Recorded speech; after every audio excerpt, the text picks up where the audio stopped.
The second home visa has been officially announced, and it is creating a lot of fear, anxiety, confusion, and anger. How come? How's it going to affect you? Stay tuned for details.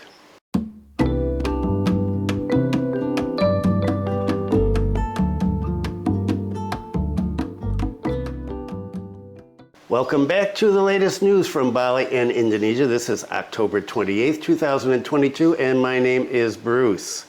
And what is the weather like today? It is hot and humid, 31 degrees Celsius here in Kampung Bugis, with a humidity of 77% and a wind speed of 14.7 kilometers per hour. If you're in the wind, it feels nice. Otherwise, it's hot, and it is a little overcast, but still sunny. Thank you for all the messages and queries about my health and my eyes.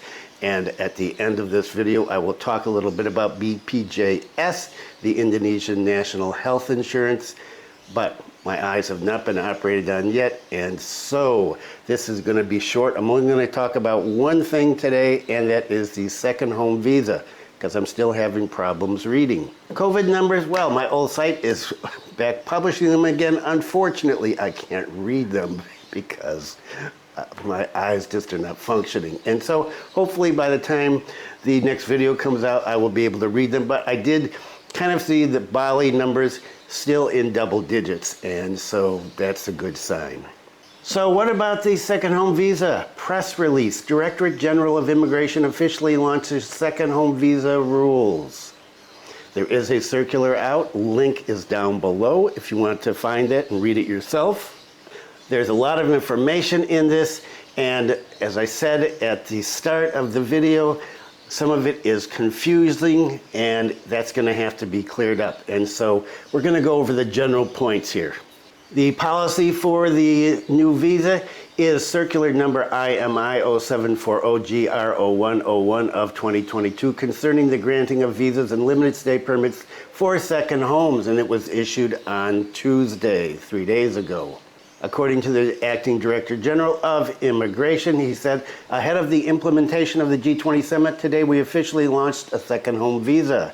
The goal is to attract foreign tourists to come to Bali and various other destinations. The Acting Director General said that he deliberately invited tourism actors in Bali because cooperation with all stakeholders is needed for a better tourism climate than before. The subject of the second home visa are certain foreigners or ex-Indonesian citizens who want to stay and contribute positively to the Indonesian economy. With this visa, foreigners can stay for 5 years or 10 years and carry out various kinds of activities, not including work. The original release said you could work. They had to come back the next day and say, we made a mistake. So, is that a surprise? No, because when these things come out, there are always mistakes, and there is a lot of confusion here, and we're going to get to that in just a second. Applications for the second home visa can be done easily through a website-based application, and the link is below. The required documents are a valid national passport that is good for at least 36 months, proof of funds in the form of an account belonging to a foreigner or a guarantor, and we'll get to the guarantor soon, with a value of at least 2 billion rupiahs. Okay, how much is that in foreign currency? Well, it's around $129,000 US and somewhere over 200,000 Australian. Not sure what the exchange rate is today. Recent color photographs with a size of 4 by 6 centimeters. And it should be on a white background and a curriculum vitae. And you can submit this all online if you want to do it yourself, or you can use a guarantor. The cost of the visa, 3 million rupiahs. That is just for the visa. That's just to get here. There's going to be extra cost once you get here to get your ETAS. So it's 3 million rupiahs for the visa. That's to get here. Then you have 30 days to report and to file for your ETAS, your residency permit. And that is going to cost you 18 million rupiahs, 12 million for the ETAS, and 6 million for a re-entry permit that is valid for 5 years. Dependents, price is less, 9.5 million. And this can be renewed after the 5 years. You can get another ETAS, or you could change it to an ETOP. But let's not get ahead of ourselves. Let's just look at the 5-year period right now. What about the 2 billion rupiahs? That is what's causing a lot of consternation. So 2 billion rupiahs in a state-owned Indonesian bank account, which you must not pledge as collateral, divert, etc. for the entire time you are in Indonesia. They can demand, immigration that is, a letter to check up on the bank at any time they want to. So this is not like in some countries where you've got this money, you have to show it, you get it, and then you don't have to prove that you've got it again for another year. So you could spend that money as long as you put it back in before the next check, the annual check. Here, you cannot do anything with that money. It is there, and you cannot use it because you can be checked on any time. There's been a lot of talk about, well, can I leave the money in Australia or in the US or in Europe? And the answer for that seems to be no, it has to be in a state Indonesian bank like Mandiri or BNE or BRE. So there's 2 billion rupiahs, but instead of the 2 billion rupiahs, you can own a luxury property. Now, what is a luxury property? That is not spelled out here. And so there's been a lot of discussion online about what is or what isn't a luxury property based on some old rules. That's not clear, and I expect that that will be one of the things that is cleared up in the future. But numbers I've seen around anywhere from 3 to 5 billion if you've got a house, a little less if you've got an apartment. But you have to own that. You have to have the certificate in your name. So this is not just a rental. You have to have the certificate with your name on it in order to not have to put the 2 billion in cash in an account. So now, in the last video, I said that this was for billionaires, right? Well, it seems like it's for Indonesian billionaires, but foreigners with some money as well. Could this be a good thing? If you've got money, yeah, sure. There are a lot of good points about this if you've got money. You get the 5-year visa, you don't have to worry about going in and renewing it every year. And so, yeah, not bad if you've got a luxury property, or if you happen to have 2 billion rupiahs, a couple $100,000, that you don't need to do anything with and you can just leave in the bank, no problem. Let's take a little closer look at a few more of the details. So one of the good things here is that you can apply for this visa without using an agent. You do not have to have a guarantor. You can do this yourself. Another good thing, you're not paying somebody extra money to take care of this for you. Okay, so there's a positive. So, as I said, you're gonna come in, you're gonna apply for this online, and then you're gonna get your visa, and you come into the country, and you have 30 days to apply for the ETAS. So the holder of the second home visa and his or her followers means your family, and you have to have proof that they are your family and that you are married. So can't bring in your partner that's not married and come in under this family situation. They will not be a follower. So your first ETAS is for 5 years. You can apply for another one after that's over. The application for a second home ETAS is submitted by a foreigner or guarantor to the designated immigration officer at the immigration office through an application by attaching nationality passport that is still valid for 36 months, a statement of commitment that you will not use this money, that you will have this money in an account and it will not be used, or proof of ownership of property in Indonesia with luxury category in the name of the foreigner in accordance with legislation in the land agrarian sector. So here is what is causing fear, anger, confusion. Holders of limited stay permits or permanent stay permits in the context of international senior citizens whose stay permits are still valid for more than 180 days since the enactment of the circular are required to change their stay permit into a second home limited stay permit or second home permanent stay permit according to this circular through the transfer of position mechanism. This does not apply to people who have a permanent stay permit for an indefinite validity period unless the change is intended to have a different guarantor or independently in accordance with provisions in the circular letter. But you do have to show proof that you've got the money or the land. Permanent stay permit foreign senior citizens which have an indefinite validity period are required to fulfill the proof of fund obligations no later than 90 days after the enactment of the circular. So the circular is 60 days, goes into effect 60 days after October 25th. So basically Christmas. So Merry Christmas to you. And so you have 90 days. If you are on an indefinite, unlimited visa like I am, but I'm on a spousal visa, different than a retirement visa. So if you are on a retirement visa and you've got an indefinite one, you've already gone, you've been here for years on this, you've got 90 days to show that you've got 2 billion rupiahs or you own a luxury house. Now, it appears from here that the guarantor, if you go through an agent, that the guarantor can fulfill that requirement of having the money. But if a guarantor is going to fulfill the requirement for you of having the 2 billion rupiahs, you think they're going to charge you for that? Yeah, probably a lot of money. So unless you got a lot of money to throw around, I don't know that you're going to want to use an agent on this. So that's the basics. If you've got specific questions, leave a comment. I will try to read it. I'm sorry I haven't been answering comments because it's really hard for me to read right now.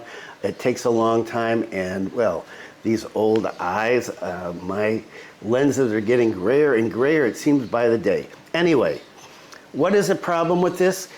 There are a lot of foreign citizens here, a lot of retired people who came in and got the retirement visa under the old rules. And the old rules, well, at least when I had a retirement visa a long, long time ago, you had to show proof that you could support yourself. And it was, back in those days, it was 1,500 US a month. And so you showed that you had an income of 1,500 US a month, and that was all you needed. So there are senior citizens here who are living on their pensions. They don't have a lot of cash around, especially hundreds of thousands of dollars that they can just park in a bank somewhere. Or they've got, a modest place. They've rented a place for 25 years, but it's rented. It's not something that they own. And so they're out on the land, they're out on the deposit. And so what's going to happen to them? Well, that is the big question. And there are thousands of questions and comments and anger on social media. What am I going to do? I'm here. I came in under this.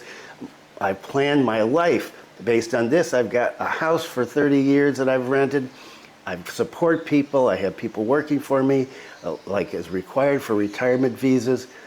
And I've got an income, but I don't have that much money. Am I going to be kicked out of the country? At this point, it looks like it.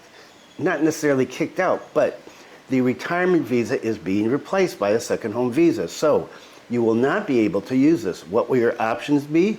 Well, you could get married to an Indonesian citizen, which is not looked kindly upon here, those kind of marriages. The other option would be to get a B211 for 6 months and go in and out. Or hope that another visa will become available, say a year visa, where you can come in and stay for a year, because that is down when the types of visas came out, 8-9 months ago. One of those was a long-term visa. You hear that sigh? Because, wow, this is just, it's got people going, and I feel really bad for senior citizens who have come in and set up in good faith their life based on the rules as they were, and now they're being changed midterm, it looks like. There's a lot of blowback on this already. Is this going to reach the ears of Pak Sandiaga Uno or Pak Luhut or President Jokowi or the Director General of Immigration?